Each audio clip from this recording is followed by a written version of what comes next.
और ये सारे टेक्निक आपको प्रैक्टिस कीजिए, प्रैक्टिस तो चलते रहेगा, लेकिन ये सारी चीज़ों के साथ अगर प्रैक्टिस करेंगे, क्योंकि ये सारा सजेशन RDSO का दिया हुआ है, उसको किस तरह के लड़के चाहिए, किस तरह के एम्प्लॉय चाहिए, स्टेशन मास्टर या लोको पायलट, इससे आप आसानी से अंदाज़ा लगा सकते हैं। और ये सारी चीज़ अगर आपके हैबिट में है तो आप बहुत अच्छे कैंडिडेट साबित होंगे रेलवे के लिए, और आपका सिलेक्शन निश्चित रूप से होगा।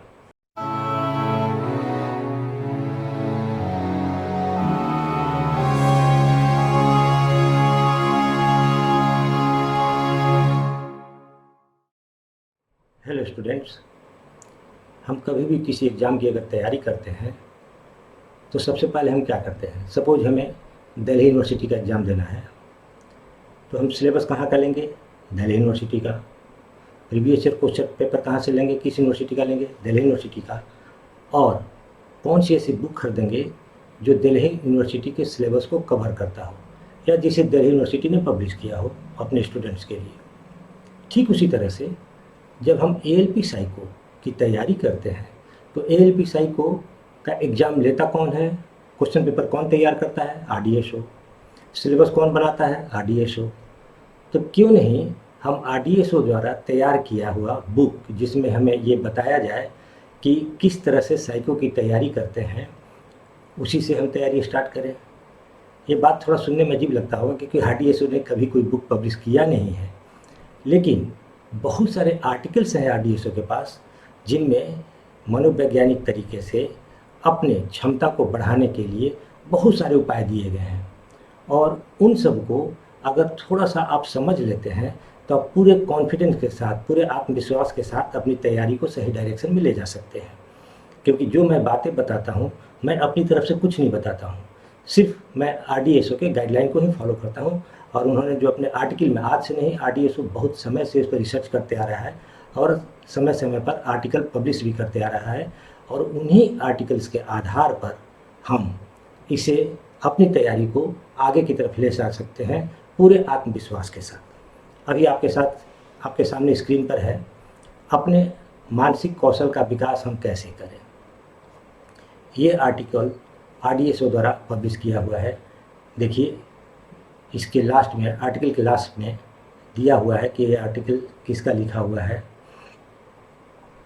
या किसका पब्लिश किया हुआ है। यहाँ पर आप देखें, लिखा हुआ है हिंदी में, मनोतकनीकी निदेशालय। मनोतकनीकी निदेशालय का मतलब हुआ साइको डायरेक्टरेट, अनुसंधान, अभिकल्प और मानक संगठन। अनुसंधान मतलब रिसर्च, अभिकल्प डिजाइंस, एंड मानक मतलब स्टैंडर्ड्स, संगठन ऑर्गेनाइजेशन मतलब RDSO द्वारा पब्लिश किया हुआ है।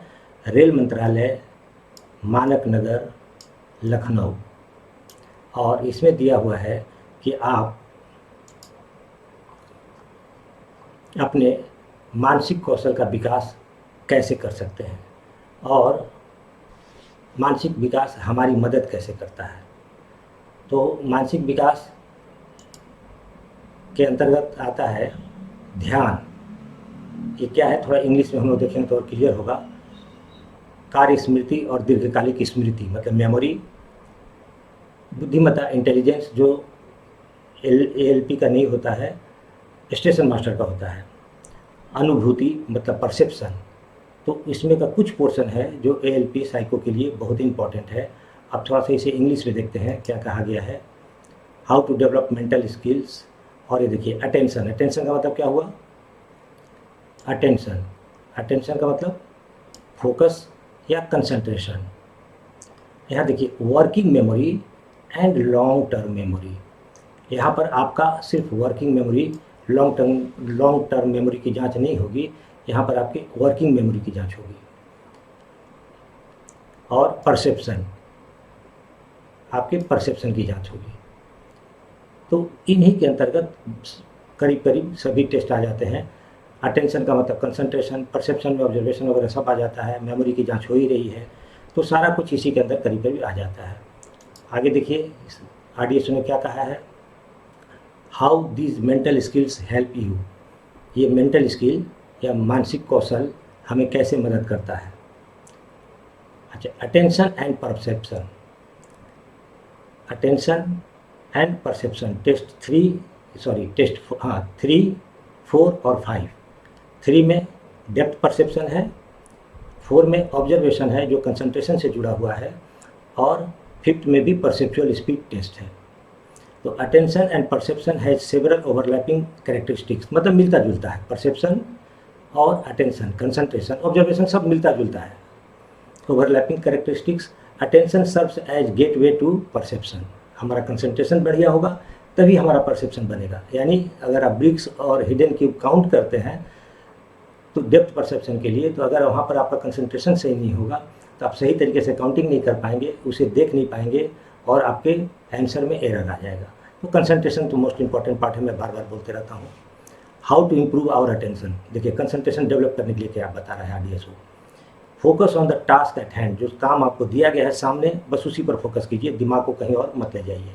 अवॉइड डिस्ट्रैक्शन, डिस्ट्रैक्शन को अवॉइड कीजिए, इग्नोर कीजिए। Do not try to do many task at a time, एक ही टाइम पर बहुत सारे काम मल्टीटास्किंग करने की कोशिश मत कीजिए, बहुत सारे काम एक ही टाइम पर मत कीजिए। अब देखिए अटेंशन होता कितने तरह का है।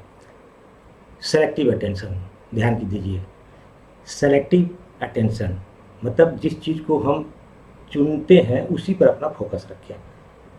जैसे पिछले वीडियो मैंने बताया था, अगर चावल में से कंकड़ हम निकालते हैं तो अपना सारा फोकस हम कंकड़ पर रखते हैं। फाइंड 6 में यही काम करना है आपको। फाइंड 6 में हम क्या करते हैं, सारा अटेंशन 6 के ऊपर रखते हैं, बाकी किसी नंबर से हमको कोई मतलब नहीं होता है। सिर्फ हम वहाँ फोकस करते हैं जहाँ 6 हमें दिखाई दे या 6 की आकृति दिखाई दे, बाकी अंकों को देखने की जरूरत नहीं है। तो इसको बोलेंगे selective attention. Sustained attention, sustained attention का मतलब कितने लंबे समय तक आप कंसंट्रेट होकर काम कर सकते हैं। इसीलिए देखिएगा टेस्ट 4 में यस नो में 96 या 75, मतलब नंबर ऑफ क्वेश्चंस ज़्यादा दिए जाते हैं। टेस्ट 4 और टेस्ट 5 दोनों में नंबर ऑफ क्वेश्चंस बहुत ज़्यादा होते हैं, ताकि आप लंबे समय तक इस बोरिंग काम को कर सकते हैं कि नहीं, एकाग्रचित होकर। तो सस्टेन्ड अटेंशन। डिवाइडेड अटेंशन मतलब कि आप एक साथ 2-3 काम कर रहे हैं तो डिवाइडेड अटेंशन हो जाता है। Bottom up perception, test 5। Perception of stimuli begins from its part, मतलब फिगर के अंदर जो दिया गया है उस पर आप कितना गौर से देखते हैं, ध्यान से देखते हैं। टेस्ट 5 में भी होता है, तभी आप एक फिगर को दूसरे फिगर से मैच करा पाते हैं। या हेक्सागोनल और ऑक्टागोनल में सेम उसी तरह का फिगर आप खोज पाते हैं। तो परसेप्शन, बॉटम अप परसेप्शन और टॉप डाउन परसेप्शन। हाँ, वर्किंग मेमोरी, 2 तरह की मेमोरी हो गई। वर्किंग मेमोरी, तो वर्किंग मेमोरी किस लिए जरूरी है, pay attention on, concentrate on the given information, जो सूचना आपको तत्काल दी गई है उसी पर कंसंट्रेट करना, उसी पर फोकस करना। अब हम लोग चर्चा करते हैं how to improve your memory. RDSO ने जो अपने आर्टिकल में दिया है, RDSO में जो आर्टिकल पब्लिश हुआ है उसके अकॉर्डिंग क्या होता है, मेमोरी को हम कैसे बढ़ाएंगे, उसके जो टिप्स दिए गए हैं वो कौन कौन से इम्पोर्टेंट टिप्स हैं। मेमोरी बढ़ाने के लिए जो दिया गया है उसमें सबसे इम्पोर्टेंट है यूज निमोनिक्स, और हम इसी का यूज करके हाउस मेमोरी, ट्रैक मेमोरी या फिगर डिजिट मेमोरी को याद करेंगे। 12 फिगर और फिगर टू फिगर में हमें परसेप्शन की ज़रूरत पड़ेगी, मतलब कि ऑब्जर्वेशन की ज़रूरत पड़ेगी। वहाँ पर निमोनिक मेथड नहीं हम यूज कर पाएंगे, लेकिन फिगर डिजिट, ट्रैक मेमोरी और हाउस मेमोरी में निमोनिक्स मेथड को मतलब कोरिलेट करके चीज़ों को एक दूसरे से जोड़कर हम याद करने की कोशिश करेंगे, और इसमें 100% आपको सफलता मिलेगी, इसकी गारंटी है। और एक महत्वपूर्ण बात जो बताई गई है इस आर्टिकल में वो है try other tricks, stop thinking that you have a bad memory. ये सोचना बंद कर दीजिए कि आपकी मेमोरी ख़राब है, आपकी मेमोरी अच्छी नहीं है, ये सोचना बंद कर दीजिए। मेमोरी अच्छी या ख़राब नहीं होती है, हाँ, हम कैसे मेमोरी का यूज़ करें ये इसके जानकारी के अभाव में ऐसा लगता है कि मेरी मेमोरी ख़राब है। और सबसे महत्वपूर्ण बात जो मैं बार बार अपने क्लास में बच्चों को बताता हूँ, अपने ब्रीदिंग पर, अपने श्वास पर नियंत्रण करना सबसे ज़्यादा ज़रूरी है। इसी पर सारी आपकी मानसिक क्षमता, मेंटल एबिलिटी डिपेंड करती है। देखिए यहाँ पर क्या दिया हुआ है, depend your breathing when you have to remember something, मतलब आप गहरी और लंबी सांस लीजिए जब आपको कोई चीज़ याद करनी हो। क्यों? क्योंकि उस लंबी और गहरी सांस लेने से बॉडी में ऑक्सीजन की मात्रा बढ़ती है, ब्रेन को ज़्यादा ऑक्सीजन मिलता है और ब्रेन रिलैक्स होता है। और जब ब्रेन रिलैक्स होगा तो आपके ब्रेन की क्षमता बढ़ती है। When it's time to study और रिमेंबर समथिंग, जब पढ़ने का समय हो या कुछ याद करने का समय हो, नया चीज़, switch your breathing pattern to be slower and deeper. तुरंत लंबी और गहरी सांस लेना शुरू कर दें, जिसका मैं अभ्यास अपने ऑफलाइन क्लास में कराते आ रहा हूँ, जिसका रिजल्ट है कि 90% से ज़्यादा बच्चे अपना रिजल्ट दे देते हैं। हाँ, उनका बैड लक होता है कि मेरिट में नहीं आ पाते हैं, क्योंकि उनका CBT 1-2 में परफॉर्मेंस थोड़ा गड़बड़ होता है। तो आप CBT 1, CBT 2 की तैयारी के लिए भी इन सब चीज़ों को यूज कर सकते हैं, जरूरी नहीं है कि साइको के लिए ही यूज करें।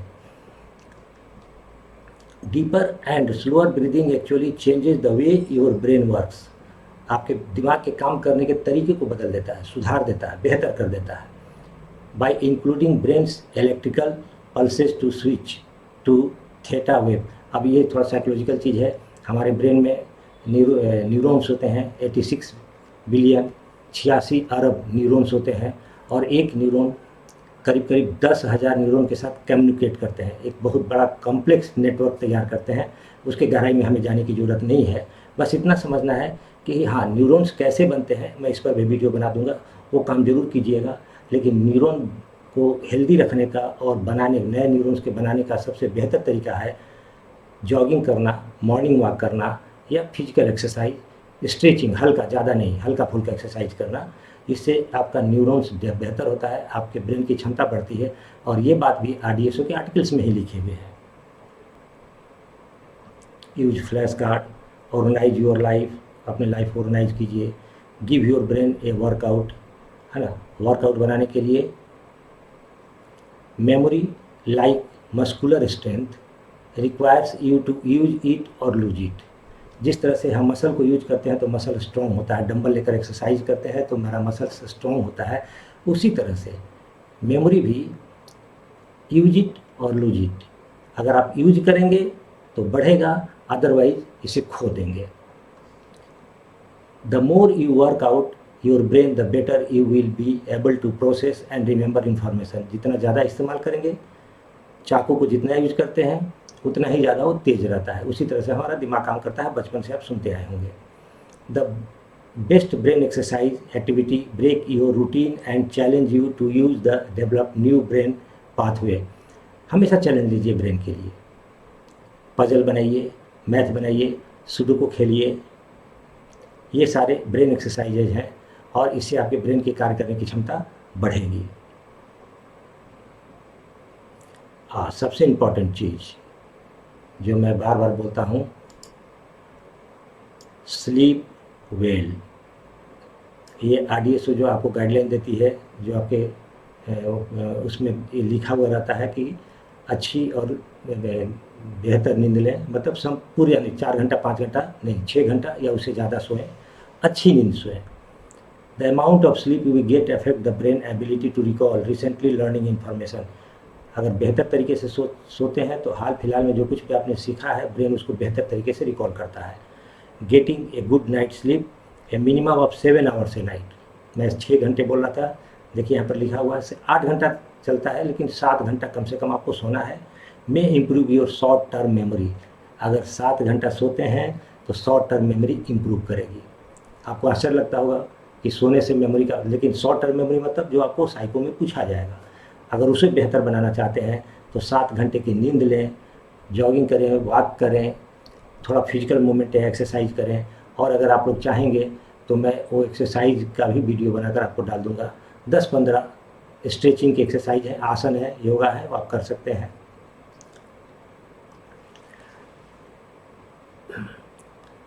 may improve your short-term memory and long-term rational memory. REM sleep helps in consolidate of short-term memory into long-term memory.